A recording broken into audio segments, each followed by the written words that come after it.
Meet your army. King George was hoping to smack the rebels with a smart blow, but he was about to be disappointed. Before sunrise on the morning of May 10th, 1775, a Vermont patriot named Ethan Allen stepped into a boat on Lake Champlain. Allen and his men pushed out into the cold, choppy water and began silently rowing across the lake. The second blow of the American Revolution was about to be delivered, and not by the British. Here comes Ethan Allen. The story begins in early May 1775 when a Connecticut lawyer named Noah Phelps stopped shaving. Once he had a nice little beard going, he disguised himself as a poor peddler, a guy who sells pots and tools door to door. Then he walked right up to the gates of Fort Ticonderoga, a British fort in northern New York. If you're listening to this, come see me tomorrow and ask me to see a Ticonderoga pencil. The British soldiers asked the sloppy-looking peddler what he wanted. Phelps said he needed a shave. Could the fort's barber help him out? The soldiers let Phelps into the fort. When Phelps sat still in the barber's chair, his eyes spied the condition of the fort. Crumbling walls, bored soldiers. It was just as he had hoped. Fort Ty, as the locals called it, was not prepared for an attack. Noah Phelps passed the information on to the Green Mountain Boys, a group of patriot farmers from the Green Mountains of Vermont. The boys were led by Ethan Allen. Standing 6'6" with a furious temper, Allen was not the kind of guy you would want to have as an enemy. He was known to beat up 2 men at once by lifting them off the ground and banging them together. But on the morning of May 10th, Ethan Allen was perfectly calm. He and about 80 of the boys rowed across Lake Champlain, reaching the New York side of the lake just before sunrise. There, in front of them, was their target, Fort Ticonderoga. One British soldier sat guarding the fort's gate. Or, he was supposed to be guarding the gate.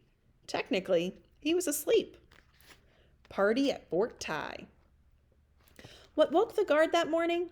Probably it was the sound of 83 large Americans charging toward him, whooping and screaming like wild animals. The sleepy soldier stood up, lifted his gun, fired once, threw the gun on the ground, and ran into the fort, leaving the gates open behind him. Ethan Allen and the Green Mountain Boys were right on his heels. Inside the fort, a British officer named Jocelyn Feltham sat up suddenly in bed. "I was awakened by a number of shrieks," he explained. "I jumped up, I ran undressed to knock at Captain Delaplace's door." Captain Delaplace was the commander of the fort, but he was still asleep.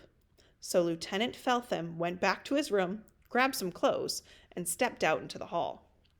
And next thing he knew, he was standing face to face with a very excited giant named Ethan Allen.